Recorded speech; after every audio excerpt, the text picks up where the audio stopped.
so we are delighted to really kind of continue to promote all the great work that's being made in Irish. For example, the Irish Repertory Theatre have an Irish language night on March 26th, a reading, so please do check that out. But I think you're going to see a lot more Irish language forward events here in the US. And remember, there are great teachers of Irish language at Irish Arts Centre, New York Irish Centre, so there really is no excuse to not get a few words in Irish. And so to help you and to get more involved in that and to mark Seachtain na Gaeilge, which is the march's kind of focus on the Irish language. Today we're going to explore the past, present and future of the Irish language revival. And we're thrilled to have the historian Nicholas Wolfe of Bloxham Ireland House here, and he will be reflecting on the historic roots of that movement and including the recent project digitizing on Gaeilge, which was the first Irish language newspaper published right here in the US in 1881. Which says to me that there might have been more readers of Irish language back then than there are now. So it's on all of us to get going on these classes that we offer in this city, right? And then he's going to be in conversation with author and Irish language teacher Molly Céile, who will discuss this renewed interest in the Irish language and inspire people in New York today. So if you wouldn't mind welcoming Nicholas and Molly to take their seats. Nicholas, historian, library,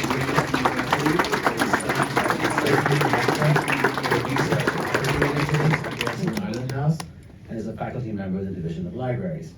Molly is the founder of Gaeilge mi chuí, Irish in My Heart, and hails from Letterkenny in County Donegal. She started her YouTube channel teaching Irish 5 years ago and has amassed over 50,000 subscribers. Well done, Molly. And she also teaches courses online and in person with students from all over the world and at all levels. You're both very welcome. And to kick off this panel and learn more, many of you will have known our new Deputy Consul, Vice Consul, Denise Ozturk. So nice to see you, Denise, and please succeed. Thank you.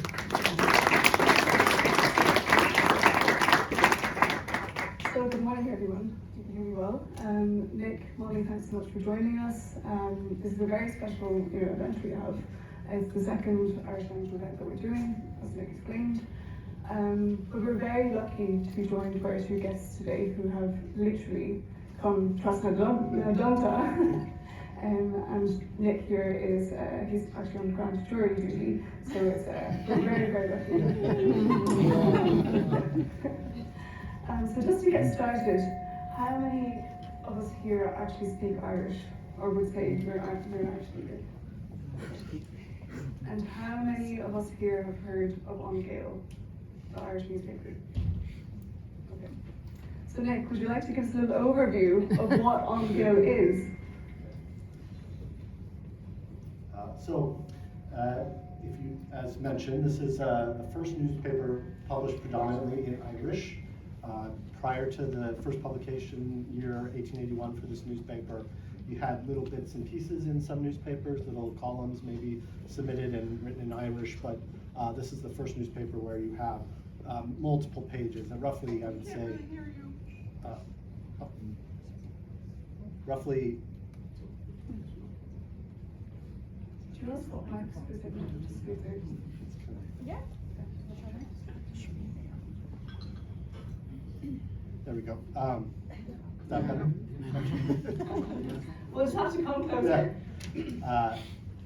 It's roughly 2/3 of every issue would have been in Irish, published monthly. So this is what makes it notable. The other thing that makes it notable is that it's published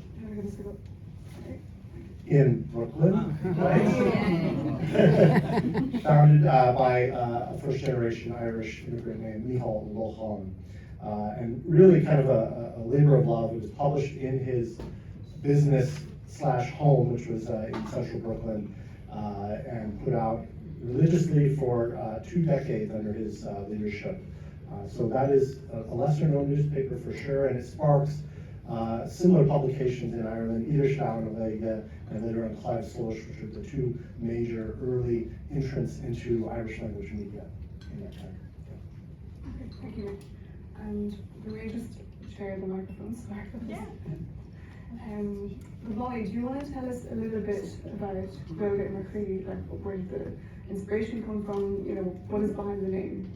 Yeah, so people often wonder why it's called Gaeilge mi chuí. So when I started my YouTube channel, that's the name I gave to it. So I grew up with a passion in Irish. I didn't attend an Irish medium school, I wasn't raised with Irish.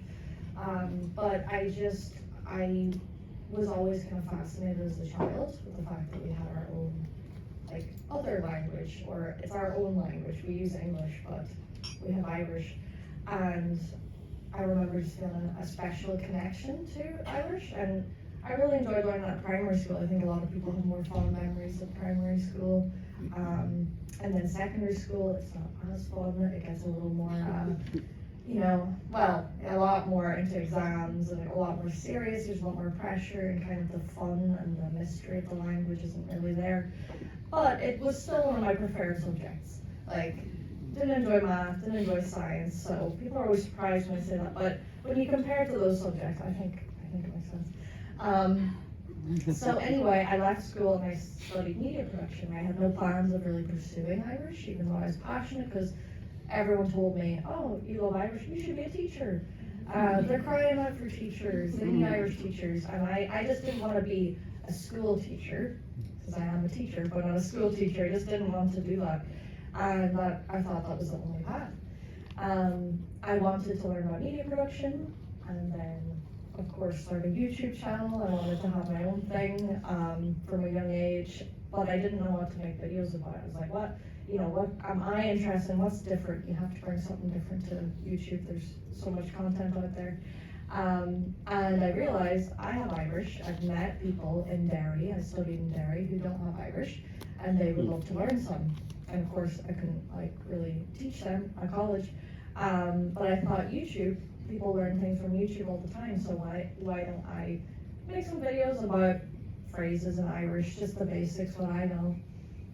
And it really grew from there. I was so shocked that so many people commenting weren't just Irish people returning to the language. They were Americans, a lot of Americans from Florida, from Colorado. I remember being so shocked, really?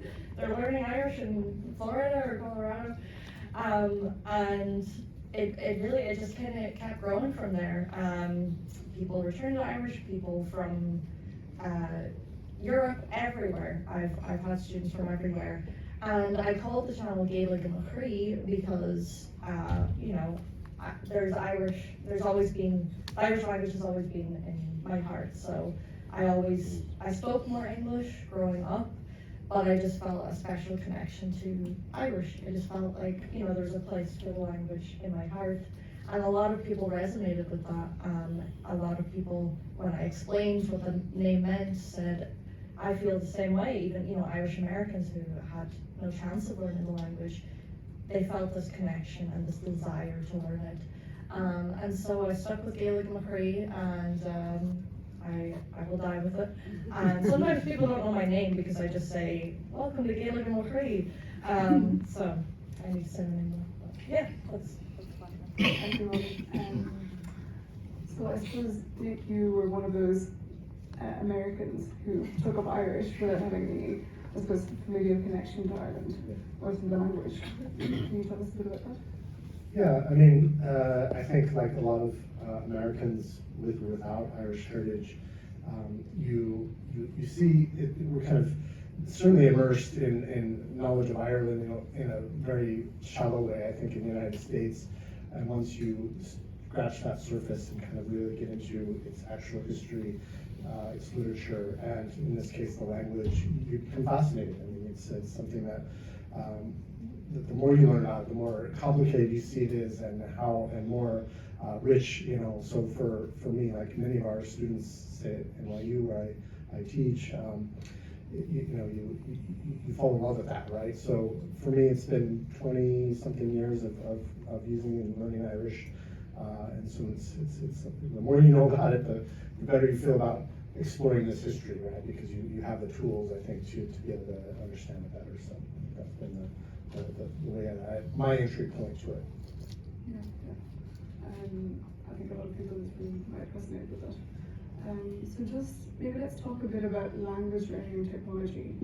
I suppose Irish is one of the languages where maybe there are not as many resources and where you start learning it. So we see a lot of content that's being Irish, TG Gar and Kneecap, they're making Irish popular and fashionable. So could you comment a bit on that? Yeah, for sure. We've been sort of talking a little bit about this project here and how it kind of gives us a different perspective on current media and current content that's created in Irish. So here's a newspaper that is kind of created at the outset of among a generation who love Irish, who love Ireland, and are seeking ways to be able to express that in the media of the day, which is print. And so they see this as an entry point to put Irish language on the map, so to speak. And it's a heavy lift. I mean, they don't have a huge corpus of printed material to work from. There is printing in Irish, but it's not nearly as voluminous as it is in other languages at that time.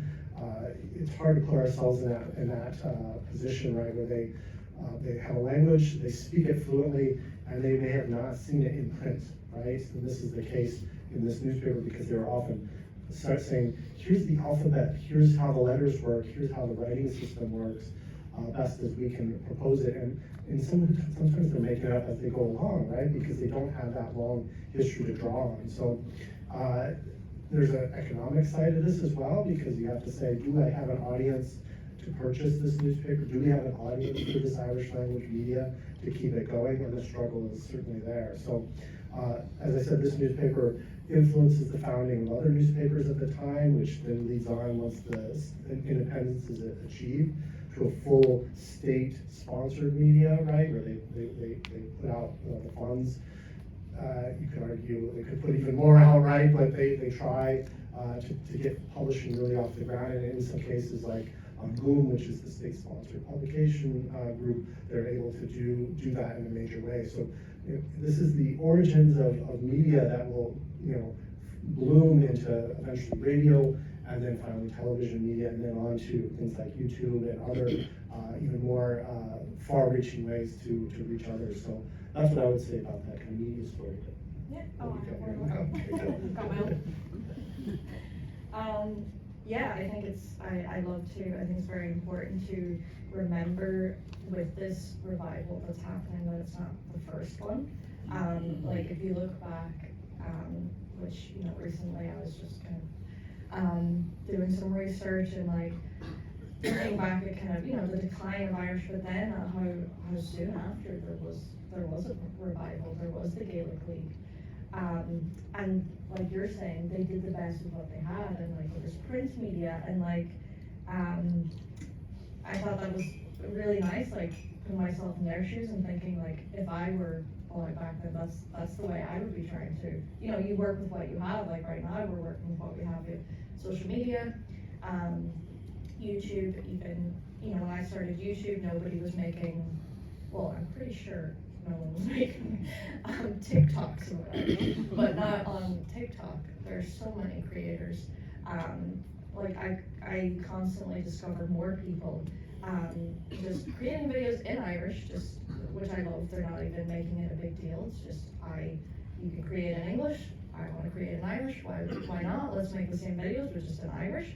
Or they are promoting it and like teaching it. Yeah, I mean, media definitely it's so important, and I do think like that is a big part of this revival is accessibility, because I know some Irish Americans who started learning like back in the 80s, and which I really commend them for, because all they had was a book that they bought when they were in Ireland, and one of my students showed me this giant record that he bought to listen to Irish conversations, which would probably be worth a lot of money now. And he worked with what he had, but he didn't find much success, and he stuck with it, and now he has access to YouTube, to videos, to creators in Ireland, and people are doing it here now, and even, I follow some young people here who make videos in Irish, about Irish, from New York. So, everyone's represented, I think, in the community, and I think it's only going to grow if we continue to really utilize media. That's really what's pushing it forward. Absolutely. So if we just talk a bit about community and the Irish community, I read that there were 70,000 Irish speakers in Brooklyn in New York, in the New York area, in the 1880s, 90s.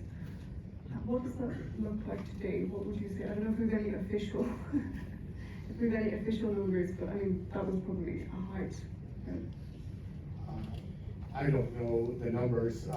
There is certainly interest in knowing a bit of all the languages that are spoken in New York, and there's an initiative here to measure that to a certain degree. We should all remember that Queens in particular, but Brooklyn as well, they're some of the most diverse densities of various speakers of language in the world, just bar none. And it's interesting to think how deep that goes, right? That this was also a location that had so many different languages spoken in the 19th century and earlier as well. So that's a long-standing thing, but the numbers are a little bit harder to come by. What's interesting about that time period, because I have done a little bit of research on that piece, is that you have certainly large numbers in Brooklyn and New York, but some of the more denser concentrations are now the outer boroughs by the 1880s and 1890s, and even New Jersey, right? So if anybody's here, a New Jersey resident, you're also coming from a long line of the more densely settled areas of Irish speakers. And that's part because by the late 19th century, they're starting to move out of the core areas of the city, and they're actually doing quite well for themselves. Many of them are living or in the middle class. And so you actually get concentration.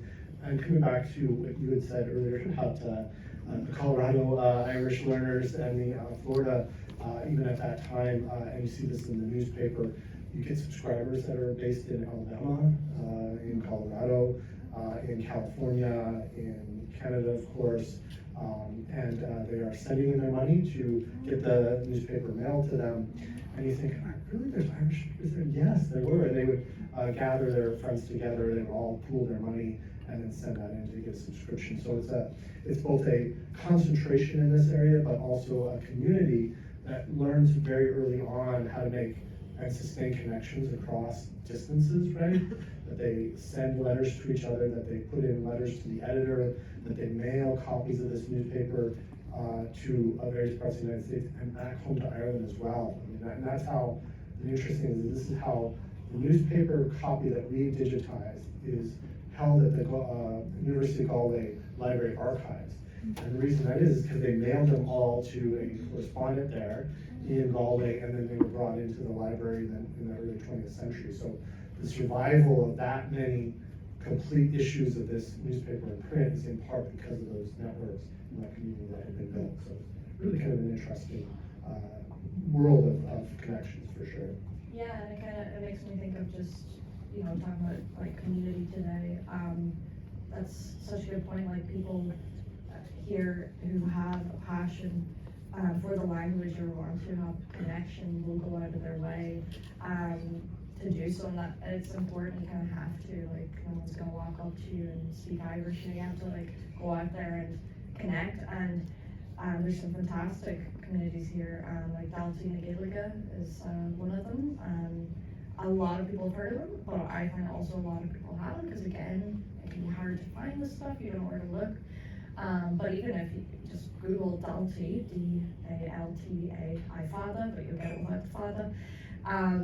They have immersion weekends in Esopus in New York, near Poughkeepsie, and I've attended a few of them, and I attended a weekend in the Gaeltacht in Ireland, and I have to say it was just as good. Like, they do a great job of really immersing you in Irish.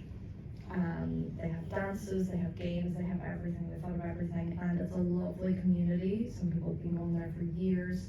Beginners are welcome, advanced speakers are welcome. And I remember helping them out with the letters one time, and the letters were going all over. They were going to loads of different states. So people who may not be able to attend the events, but just want to support the group, they're a nonprofit, maybe be able to attend something, get involved in some way. And then also Brooklyn, Conroy Gaeilge Brooklyn, which I saw they recently launched their website, which I've yet to check out, but they try to host some meetups in Brooklyn and Park Slope, and they have some classes available. There's so many people who just do great work because they're passionate, and they want to create community. And there is a great community here, even at these events. You'll meet Irish speakers, I often do. Like the amount of people who put up their hands when we ask, do you speak Irish? I know there are a lot more people. But of course that's part of the language too. We're afraid that our Irish isn't good enough, that we don't have enough, but you have more than you think. Sorry for the tangent. Thanks Molly, thanks Nick. So we're just coming up toward the end, but we've seen that Irish it's been a global language, it's not just contained to Ireland. And we've seen that Irish America has impacted, the revival in Ireland. But can you just, in your view, where do you see the future of Irish is going? I know that's a big question. It's a big question. Well, part of it is difficult to foresee what will happen because it's both a global language with all these connections and community that we talked about, and that's been very vibrant, but it's also a language that is sustained very well in a very local context, and that's been the difficulty, right? How do you balance a global aspect to this language with the need to sustain those communities that speak it locally and have for centuries and centuries, right? So I think that's part of the challenge and will need to be continued to be addressed in coming years as it's always been debated and addressed in recent since the founding of the state, right? So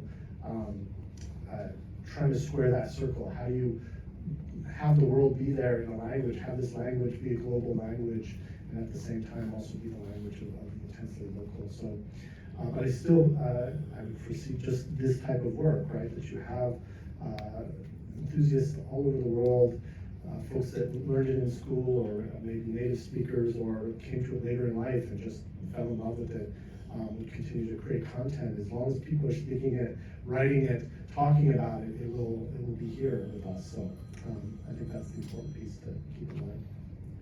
Yeah, definitely. And I think, if like we look back, people have enthusiasts have always made an effort or done the best they can. And I do think now what's really different, in my own opinion, is like there is a shift in the outlook on Irish, in the mindset. I think that's been a huge positive change because it's become cool to speak Irish or want to learn Irish. It's not cool anymore, in my experience, to disrespect the language in the way that people used to. You'll still have people say, oh, I hated Irish at school. That's not really disrespectful, that's just, they didn't enjoy it, whatever.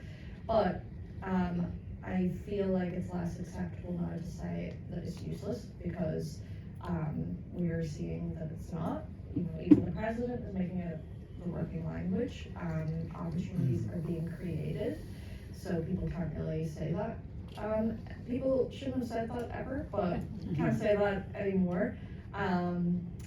So I notice a lot less negativity around the language. There's a lot more positivity. People are, oh, I'd love to speak Irish, or I'm learning Irish, or I want to speak it, it's cool. So I think that that's important, and I think that, we've come a long way in getting there, really, to this point. And like you said, if people continue to do these things, and people are, there are more creators popping up, there are more groups, just more people even learning the language, like the Irish Arts Centre, the classes are expanding, more people signing up each year, and so it's, if more people learn, more people speak, like it's only going to grow, and I think we'll have our own communities in which to speak the language, and really that's all we can ask. Thank you, Nick. Thank you, Molly. I'd like to say a big good of us and for everyone involved.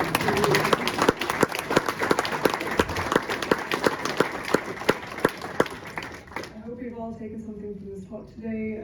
There was a few pictures back there of some on Gaeilge. You'll see a St. Patrick's advertisement for this miraculous salve that will cure all your problems. So you have to look at this. So thank you all. This is my first Friday. Happy St. Patrick's Day. Yeah.